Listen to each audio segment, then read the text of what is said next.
They were hitting these landing crafts that we were in, blowing them right out of the water. It was terrible.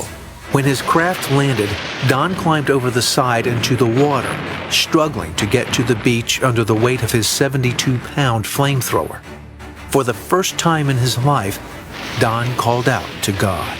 Nobody else could help me. So I knew that God had power and authority. I knew that. We hit the sand, laid down, face down. I buried my face in the sand and I said, God, I don't know much about you.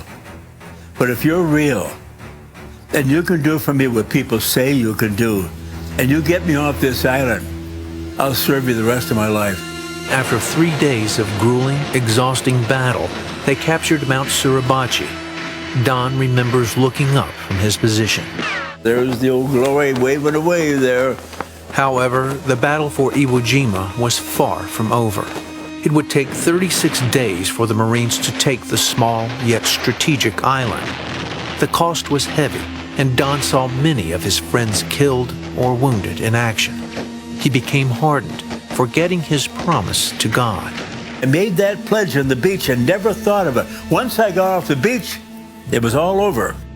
Now, I cursed God. I had a couple of close calls. We all did.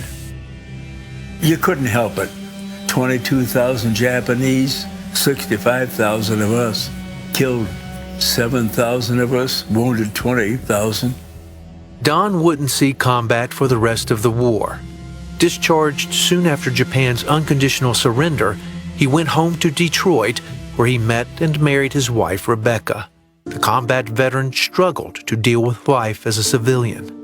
I just couldn't adjust. I began to get a little bit ornery with my family, and I had 2 or 3 jobs, walked out. I just couldn't settle in. I couldn't stand to be inside locked up. I couldn't stand that. To cope, Don started drinking, and by 1954, almost a decade later, was on the verge of destroying his marriage and himself. Then in May of that year, a friend called. He said, I'm going to talk to you. Don't you say one word. You are a mess. You're losing your wife. You're losing your best friends. And you're going to lose yourself, and you can't help yourself. You need to take my wife and I to this Billy Graham meeting, and you need to be there, and you need to hear everything. Don agreed to go and brought Rebecca along. No one was more surprised than he was by what happened next. The film started, and Billy came on, and I started crying, and I fell on the floor. Man, I was a mess.